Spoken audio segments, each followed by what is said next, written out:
Hello, my dear students. This is Varsha Sharma, your SST teacher, and today we are again with the lecture 2 of our chapter 6 of civics, class 7, which is media and democracy. So let's continue our chapter. हमने last पढ़ा था freedom के बारे में कि media को क्या क्या फ्रीडम है, बट उन्हें मीडिया को प्रॉपरली वर्क करना चाहिए, बायस नहीं होना चाहिए, पार्शियल नहीं होना चाहिए और ऑनेस्ट होना चाहिए. So freedom of media in democracy हमने टॉपिक पढ़ा था. Next topic which we are going to read is legal checks and media. So freedom of speech and expression is a right but not an absolute right. Freedom of speech और expression जो है वो right है पर absolute right नहीं है. As such absolute right का मतलब क्या है कि ऐसा इसका मतलब ये भी नहीं है कि आप इस right को abuse करना start कर दें, कि आप इसको over use करना चालू कर दें या फिर आप इसको इस तरह से manipulate करके use करें कि जो ethical नहीं हो. ठीक है. As such there are checks on the media too. Media पे भी चेक किया जाता है कि मीडिया प्रॉपरली वर्क कर रहा है या नहीं. After independence the freedom of speech and expression was made a fundamental right according to the article 19(1)(a) of the constitution of India. ठीक है. तो आर्टिकल 19(1)(a) के अकॉर्डिंग जो right to freedom of speech और expression है ये एक fundamental right बना दिया गया कॉन्स्टिट्यूशन ऑफ इंडिया में. बट ये राइट लिमिटेड है. इसका मतलब ये नहीं है कि इसमें सारी अलाउंसेस है. इस राइट में भी कुछ लिमिटेशंस एग्जिस्ट करती हैं. It is accompanied by checks and duties as mentioned. An individual और organisation should not affect the integrity, sovereignty and security of the state while using the right. इस right को use करते समय कोई भी individual या ऑर्गेनाइजेशन किसी भी स्टेट या फिर किसी भी इंडिविजुअल की इंटीग्रिटी, सॉवरेनिटी, सिक्योरिटी को अफेक्ट नहीं करना चाहिए. It should not disrupt peace and public order. Public order और पीस को खराबी नहीं आनी चाहिए, मतलब उसमें कोई इश्यूज क्रिएट नहीं होने चाहिए इस राइट की वजह से. It should preserve decency and morality. इस राइट के अंडर ऐसा नहीं है कि आपकी इच्छा जो हो रही है आप वो कुछ भी बोले जा रहे हैं.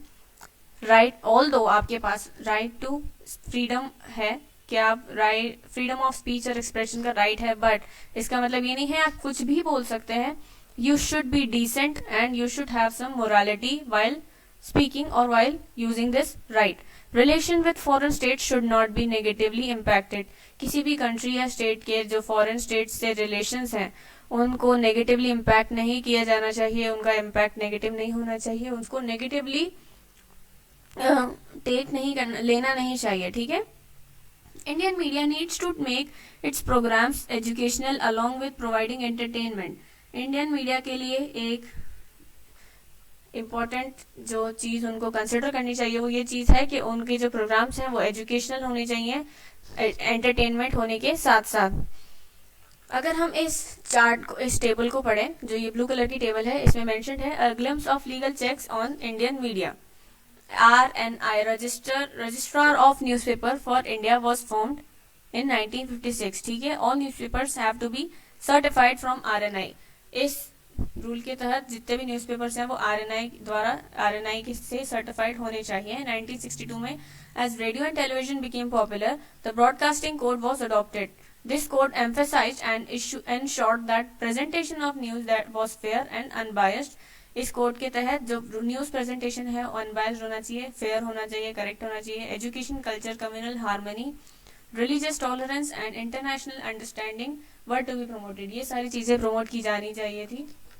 1966 में आया the press council of India was established. It tried to balance the freedom of press and its accountability. Freedom of press और उसकी अकाउंटेबिलिटी को बैलेंस करने की कोशिश करी इसने. Press council of India which was established in 1966. Next is 1978. इसमें क्या आया? The Press Council Act of 1978 came into being. Press Council Act आया 1978 में.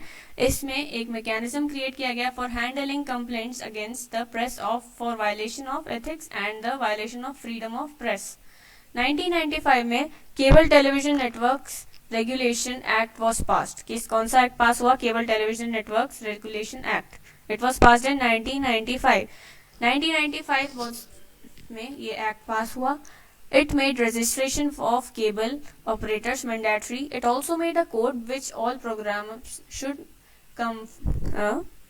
comply with. 1997 में आया Prasar Bharati act and it was formulated in the year 1997. It granted autonomy to All India radio and Doordarshan which were under government control. मतलब कि दूरदर्शन और जो all India radio थे वो 1997 से पहले तक गवर्नमेंट के कंट्रोल में थे.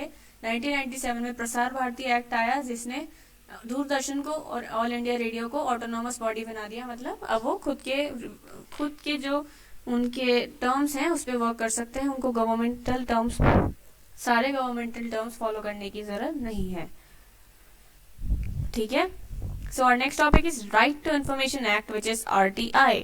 ये बहुत ही यूजफुल एक्ट है, तो इस एक्ट को काफी ध्यान से पढ़िएगा. Right to information act RTI is an act of Parliament of India which gives citizens the right to seek and get information from a public authority like the government or any other institution. Right to Information Act के तहत आप government institution, government authority के बारे में कोई भी information आप ले सकते हैं. आपको अलाउंस है, आपका राइट है कि आप उसकी कोई भी इंफॉर्मेशन निकलवा सकते हैं. For example, the main road of your colony is not repaired satisfactorily. मान लीजिए कि आपका जो कॉलोनी का मेन रोड है वो अच्छे से रिपेयर नहीं हुआ है, तो RTI लगाकर आप उस इंफॉर्मेशन को निकाल सकते हैं कि उस जो रोड का कॉन्ट्रैक्टर है वो कौन था, किसको काम दिया गया था रोड सही करने का. ठीक है. और उसको कितना अमाउंट प्रोवाइड किया गया था by the government in terms of contract pertaining to the quality of repair work and maintenance. इस इंफॉर्मेशन को यूज करके a group of citizens or the residents association in your locality can hold a civic authority or the contractor accountable for the poor quality of repair work. तो इस information से आप उसके against एक case कर सकते हैं कि इस पर्सन को जो काम दिया गया था, इनको जो पैसा दिया है, इनको जिस तरह का मटेरियल यूज करने का बोला गया था उस तरह का इन्होंने मटेरियल यूज नहीं किया है. तो आप इस RTI से उसके बारे में इंफॉर्मेशन निकाल के उसके अगेंस्ट एक्शंस ले सकते हैं. The right to information act came into force in 2005. कौन से ईयर में आया right to information act? 2005, replacing the erstwhile freedom of information act of 2002. 2002 से एक information act, freedom of information act चला आ रहा था, उसकी जगह पर आया right to information act. In the year 2005, the act applies to all the states and union territories of India except Jammu and Kashmir. ये right to information act सारी यूनियन टेरिटरीज में एप्लीकेबल है, सारे स्टेट्स में applicable है, but Jammu Kashmir में applicable नहीं है. It requires the concerned public authority to reply to the query within 30 days. Reply to the query within 30 days. इस एक्ट के तहत जो कंसर्न पब्लिक अथॉरिटी जिनसे आपने इंफॉर्मेशन की डिमांड की है उनकी ये ड्यूटी है कि वो 30 डेज के अंदर आपको रिप्लाई करें जो भी आपने क्वेरी प्रेजेंट की है उस बारे में. The act also requires every public authority to computerise their records so that their access becomes easy. इस एक्ट के तहत हर पब्लिक अथॉरिटी को ये जरूरी है कि वो अपने रिकॉर्ड्स कंप्यूटराइज कर ले, कंप्यूटर डिजिटल फॉर्म में क्रिएट कर ले, ताकि लोगों के लिए ईजी रहे इंफॉर्मेशन को एक्सेस करना. On the basis of RTI, A citizen can request for any information. RTI के बेसिस पे सिटीजन किसी भी तरह की इंफॉर्मेशन रिक्वेस्ट कर सकता है, कॉपीज ले सकता है डॉक्यूमेंट्स की और उन्हें इंस्पेक्ट भी कर सकता है. पब्लिक जो है वो उसके सर्टिफाइड सैंपल्स बना सकती है वर्क के, including audio and video tapes, floppies, CDs and print outs. वो कुछ भी किसी भी तरह से यूज कर सकते हैं इंफॉर्मेशन को through RTI. It is compulsory for all institutions to appoint a public information officer, PIO. Public information officer की शॉर्ट फॉर्म है PIO. तो सारे इंस्टीट्यूशंस को ये कंपलसरी हो गया है कि वो एक public information officer which is PIO appoint करें. द PIO जो है वो रिस्पॉन्ड करता है इन सभी तरह की रिक्वेस्ट को. जो भी लोग क्वेरी सबमिट करते हैं उनको रिस्पॉन्ड करता है कौन? PIO. हर डिपार्टमेंट में अलग अलग PIOs होते हैं. He or she need to act within 5 days. उनकी रिस्पॉन्सिबिलिटी है कि 5 दिनों के अंदर अंदर उस क्वेरी तक रिक्वेस्टेड इंफॉर्मेशन पहुंचाए. RTI thus makes our government answerable to the public. RTI के तहत गवर्नमेंट आंसरेबल हो जाती है पब्लिक के टुवर्ड्स इट. तो ये हमारी ड्यूटी है कि हम इस एक्ट को जुडिशियस मैनर में यूज करें, मतलब by showing intelligence and good judgement. ऐसे नहीं कि हम इस चीज को एक्सप्लॉइट करें, हम इसको अच्छे मैनर में यूज ना करें, हम इसे ढंग से यूज करें, अच्छे से यूज करें इस इंफॉर्मेशन एक्ट को, ठीक है।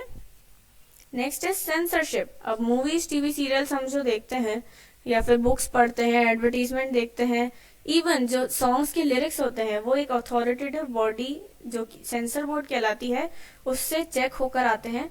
कई बार ऐसा होता है कि कुछ कंटेंट ऐसा होता है जो जो रिलीज होने से पहले क्रॉप हो जाता है, रिमूव किया जाता है, कट किया जाता है उस में, सीरियल में से, मीडिया इंफॉर्मेशन में से, एडवर्टीजमेंट में से या टीवी मूवी में से।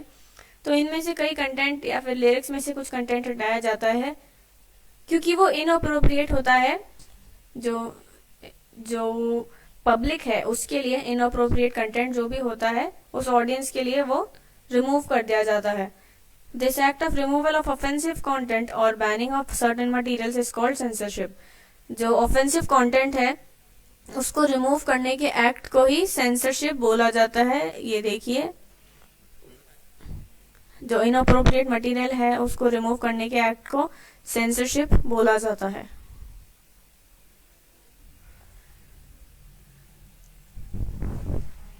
Censorship is done to check for offensive, abusive और obscene words, actions और scenes। मतलब सेंसरशिप में ये देखा जाता है कि ऑफेंसिव चीजें तो नहीं आ रही, किसी कम्युनिटी को बुरा ना लगे उस चीज की वजह से, या फिर अब्यूसिव या ऑब्सीन वर्ड्स जो यूज हुए होते हैं या ऑब्सीन सीन्स होते हैं, एक्शंस होते हैं, उनको चेक किया जाता है। अगर ऐसा कुछ अवेलेबल है तो उसे हटाया जाता है। For example, the movie Billu barber was release under the title Billu because the censor board felt that it could hurt the sentiments of a particular community. Hence, the word barber was dropped from its name. Okay? The word barber dropped from its name.